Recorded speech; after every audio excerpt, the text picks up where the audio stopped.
You know that feeling when you finish a final or you turn in a big project at work? You can just kind of relax, wait to see the results. Well, that's how I feel right now. We did the NFL Deep Dive series over 12 hours previewing every team in depth. We got no splaining left to do. It is time for me to lay down my firm predictions for the season, records, playoffs, awards, and then just let it go. Watch some football starting tomorrow night, NFL kickoff. So let's get right into it here.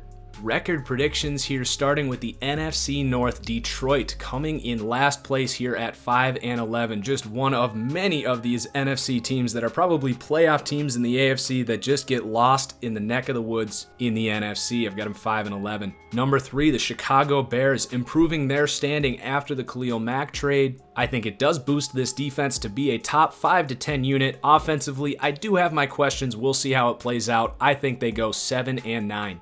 And then in second place, the Minnesota Vikings.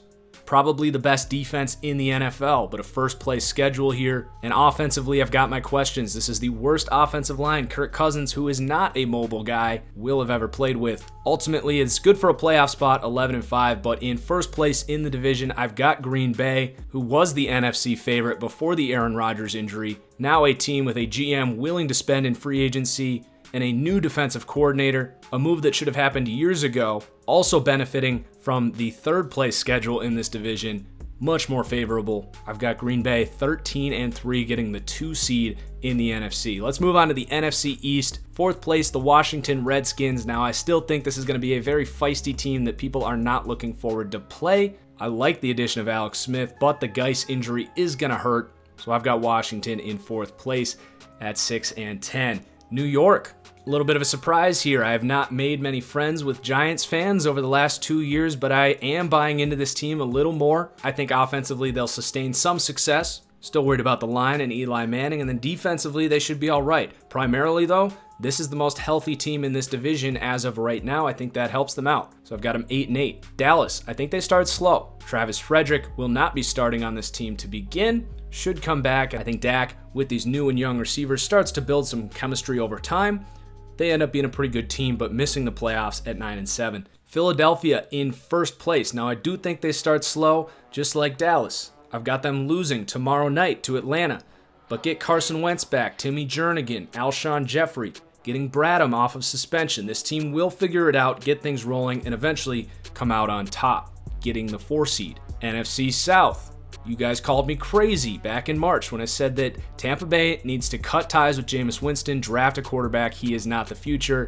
Now it'd be blasphemy for you to say that he is the future of this organization. I think this is a train wreck. Dirk Cutter doesn't make it through week 6. Tough starting schedule, 2-14 for the Tampa Bay Buccaneers. I will also predict they are the first team to draft a quarterback in next year's draft. Carolina coming in third place. We've talked so much really in the last 4 deep dives about how offensive line depth is non-existent in the NFL. Carolina already losing both of their starting tackles. I think offensively this team will struggle. Defensively they'll be good, a competitive team, but overall 7-9.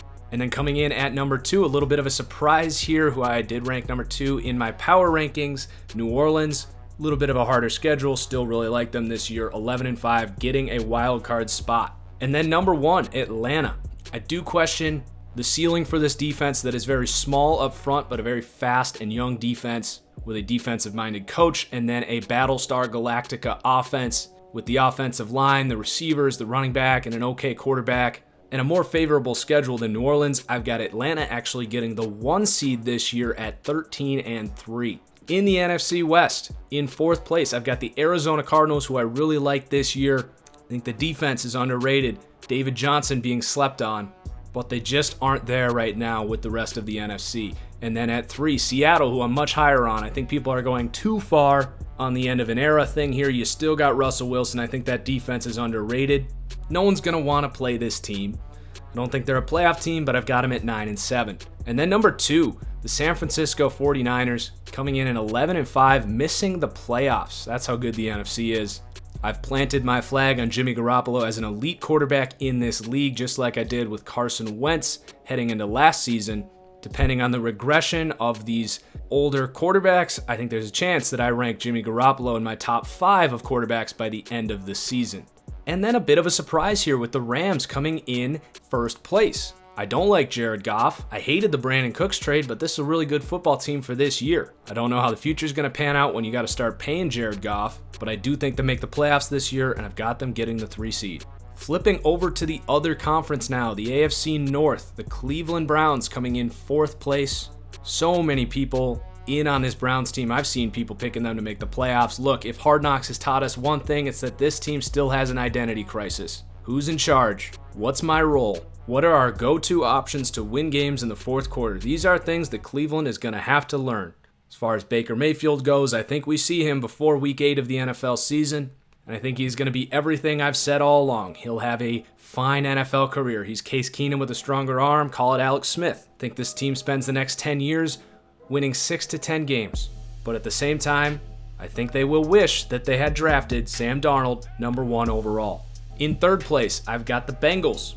Underrated defense. I think we see breakout seasons from John Ross, Joe Mixon, but the offensive line worries me, and I don't like Andy Dalton.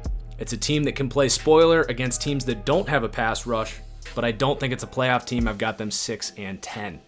And here's probably the biggest surprise of all of this. Pittsburgh coming in, not winning the AFC North. This is a gut feeling. On paper, this is a really good roster. Offensively, they are loaded. But I did break down my serious concerns for this defense, and I think that is a big liability here. But I also see regression for Big Ben and Antonio Brown. Not extreme regression, but when all is said and done, I think it's a 10-win team. They get a wild card spot, but I am giving the AFC North to the Baltimore Ravens. More favorable schedule. And what has held this team back over the last 2 years? Injuries. Injuries galore. As of right now, they are mostly healthy. I think Joe Flacco will play a little better with Lamar Jackson breathing down his neck. This defense was slept on last year because their offense was so boring. Give me the Ravens at 11 and 5, getting the 2 seed in the AFC. AFC East. At the bottom, we've got the Miami Dolphins. And then at the 3 seed, the Buffalo Bills. Now, I like Josh Allen, but he's not ready. You got a good defense. This team will play spoiler if they're playing at home, but they're going to stink on the road. I like the future of this organization a lot more than I like this year for the Bills. I would spend the entire draft and offseason focusing on offensive weapons and offensive line, which is a weapon, by the way. And then the Jets coming in 2nd place at 7 and 9. I think Sam Darnold does some really nice things here. I'm still worried about the offensive line. Defensively, they should be solid. Overall, just a very average team, I think, this year. They go 7 and 9. And then the Patriots coasting to 1st place, 12 and 4. Still think they're going to be solid. Bend don't break defense, methodical offense. They're going to do their thing. I've got them as the 1 seed in the AFC. AFC South, last place. Now, if you take anything from this video and you are a sports gambler, a sports investor, if you will, screw Apple, screw Bitcoin, screw the Patriots winning the AFC East. I'm telling you right now, the Jacksonville Jaguars at plus 115, that is a 115% return on your investment. The Jacksonville Jaguars to miss the playoffs in 2018. This is my guarantee lock of the year in terms of NFL futures. If I'm wrong, I'll buy a Blake Bortles jersey with any money I have left after putting it on this bet and do something in video format that will embarrass myself, but I don't think that's going to happen. You have, by a landslide, the worst quarterback in this division. You've got a defense that I still think will be good, but did have a breakout season and still gave up 45 points to the Niners at the end of the year and 42 in the playoffs. It's not as good as people think, which is historical all-time great defense. And everyone in this division got exponentially better. Texans getting multiple superstars back, the Colts getting Andrew Luck, and the Titans firing who I thought was the worst coach in the NFL. The Jags ain't making it. I'm sorry, Jags fans. Got you going 6 and 10. Titans, 3rd place. I've got them at 8 and 8. Now this is a super tight, tough division to pick. When it comes to the Titans, I just don't know who they are. I think they're a perfectly average team, but they just won't have the it factor of the other teams above them. So then at number 2, the Colts. Now everyone was freaking out about Andrew Luck. No, I don't know if he'll be all the way back, but I do think he'll be back as the best quarterback in this division. If he can get healthy, he just might be the best quarterback in this entire conference, including Tom Brady, at 41 years old. If someone says he hasn't played in 2 years, they don't know what they're talking about. He finished 2016, had surgery, they held him out. He could have come back, but this team was a laughingstock. Why would they put him back? They held him out, beef up the offensive line, and he's back. It's going to take some time to get reacclimated, but the Colts are a contender in the AFC South, simply because of Andrew Luck. But I do have the Texans winning the AFC South. I'm going with the upside pick. My mind completely changed here when I saw that J.J. Watt was the Vegas favorite to win Defensive Player of the Year. They think he is back, and if they think so, I'm not going to question it. With J.J. Watt, this has the potential to be the best defense in the NFL. I am worried about the offense. I'm not as high on Deshaun Watson as most people, but he can make some plays. He's going to hide some of the weaknesses on that offensive line with his mobility, and you got DeAndre Hopkins to do some things. So at 9-7, it ain't pretty, but I'm taking the Texans to win the AFC South. And then the last division here, the AFC West, in last place, the Oakland Raiders, trading away Khalil Mack. I think this is going to be a historically bad defense this year. Offensively, they'll be fine, but I don't think it's going to be enough with just Derek Carr, a decent O-line, and Amari Cooper. Now, with the first overall pick, you get Nick Bosa, maybe Ed Oliver on a rookie deal. That Khalil Mack trade at that point might look a little better than we think right now, but as of this year, I'm thinking train wreck. In third place, Denver at 9-7. A little bit of a surprise here. I love that defense. Case Keenum can hide some of the weaknesses on that offensive line. This is a very similar situation he had in Minnesota last year where he was able to do enough. You got good receivers. They'll be able to use them in play action. I think this team is a fringe playoff team this year. And then I've got the Chiefs, also at 9-7, getting the wild card in this division. I probably overrated their defense in my deep dive.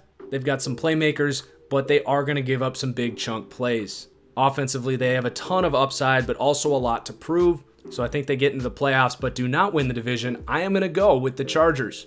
And I wasn't sure if this is where it was going to come out, but their schedule is not that bad. And while they don't have a home field advantage, and while that does concern me, they simply have the best roster in the entire AFC. They're a few field goals away from making the playoffs and doing who knows what last year. I think they get in this year and make it really interesting. 10-6, getting the 3 seed. So there are the standings. Now it's time to talk about the good stuff, the playoffs. So here's the picture. We're going to start on the NFC side. The Saints going to LA. I think the Saints have the offensive line to neutralize at least a little bit Aaron Donald and Ndamukong Suh, the edge rush of the Rams. A concern here, Drew Brees able to do his thing. Alvin Kamara getting outside, doing his thing against a really bad linebacking core. Give me the Saints. And then we've got Vikings at Eagles, a rematch of last year. I don't think the Vikings offensive line has nearly what it takes to handle this defensive line of the Eagles. It's exactly what we saw last year. This time with Carson Wentz. Give me the Eagles. And then in the AFC, we've got a division rematch here.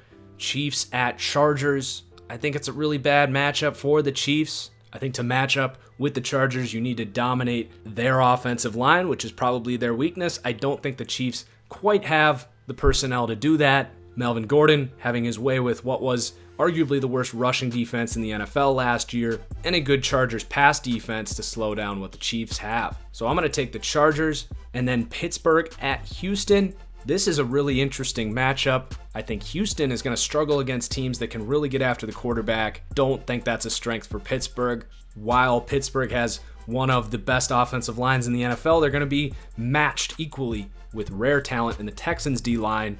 So I'm actually going to take the Texans to knock off the Steelers here. So moving on to the divisional round, where we have a divisional matchup here, Falcons and Saints. This one I kind of went back and forth, but I think ultimately the Saints' ability to control the ball with the run game against a smaller Atlanta front is going to be the difference in this one. I also prefer Drew Brees to Matt Ryan, where I think in the playoffs quarterback play gets elevated. Give me the Saints. Eagles at Packers. Really interesting matchup here.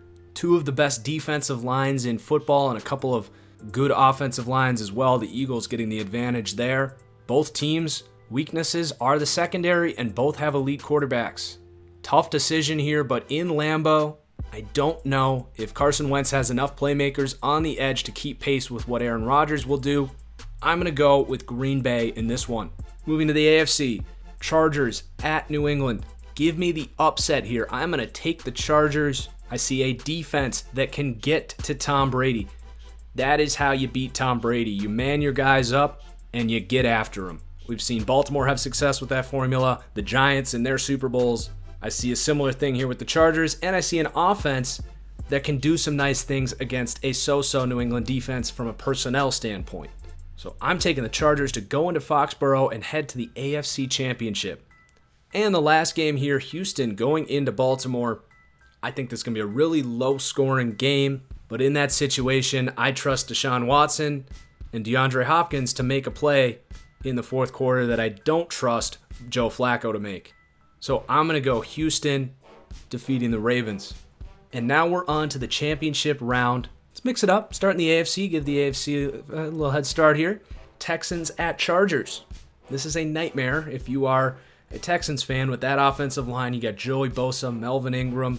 You've got arguably the best corner in football in Casey Hayward to match up with really your only offensive weapon. Now, your defense will do a good job against the Chargers, but a lot of weapons. The Chargers are going to find ways to score. I am going to take the Chargers to go to the Super Bowl this season. And now we've got what should be a classic. The Saints going into Lambeau in the cold. Two great quarterbacks, but a game where the running game is going to be really important. New Orleans has a clear advantage in that one. You've also got Marshawn Lattimore to match up with Devontae Adams and neutralize Green Bay's biggest weapon. I think this is a back and forth game, but a game that in the fourth quarter, New Orleans gains control with the run game against a tired Green Bay defense. So give me the Saints to go to the Super Bowl, which leaves us with Saints versus Chargers. I don't think it's a very popular pick, but it's the one I'm going with. So this is actually one of the easier ones for me to pick, because what makes the Chargers so great is the advantage they tend to have on the edge. And the Saints, one of their biggest assets is they got two awesome tackles. So they're going to be able to neutralize the Chargers' biggest strength in that pass rush. Chargers don't have a very good run defense. I like what the Saints will be able to do running the ball in this one, and then you add the Drew Brees factor to it. I'm going to take the Saints to win this game. Congratulations, Saints fans. You're my pick to win the Super Bowl this year. Congratulations, Saints fans. You are my pick to win Super Bowl 53. All right, the last bit of business here. We've got the awards show. Starting with Coach of the Year, I am going to give it to Kyle Shanahan, bringing the 49ers to an 11-5 record, short of the playoffs, but I don't think people are going to discredit an 11-5 season for a team that was picking in the top 10 of the draft. NFC Offensive Player of the Year, I basically went with the best non-quarterback for this award, and I'm going to go with David Johnson of the Cardinals, also a candidate for Comeback Player of the Year. I think people are sleeping on him. I think talent-wise, if I were to take a running back for this season, give me David Johnson. Unlike Zeke, unlike Bell, unlike Todd Gurley, David Johnson does what he does without an offensive line. And it's not a fluke. He can run with power. Great vision. What he does in the receiving game. Flexed out as an actual wide receiver.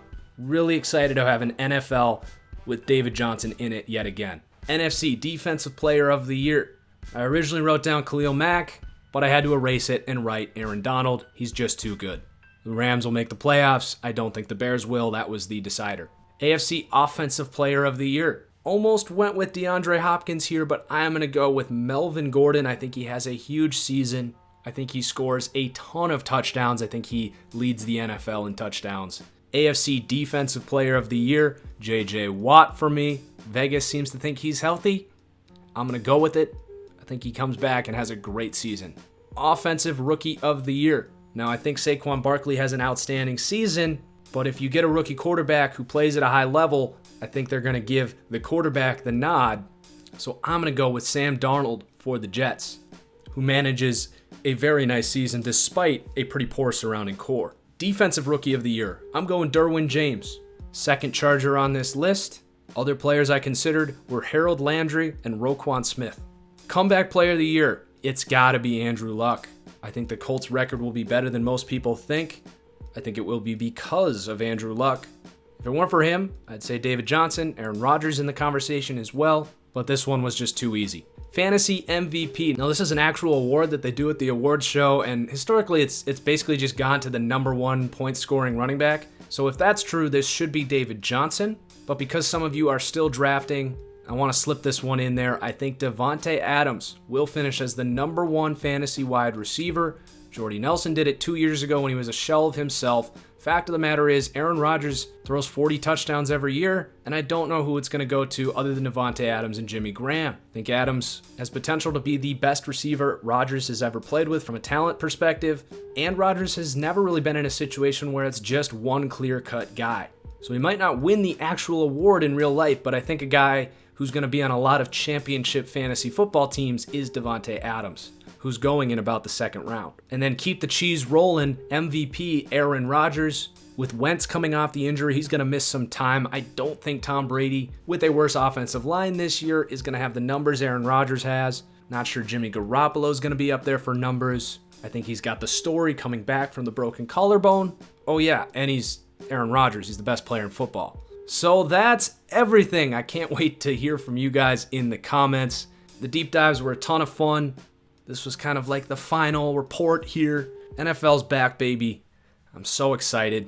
Hit that like button if you enjoyed the video. Follow me on Twitter at TFG_football to stay up to date on all my football takes. Cheers as always, guys. We'll see you next time.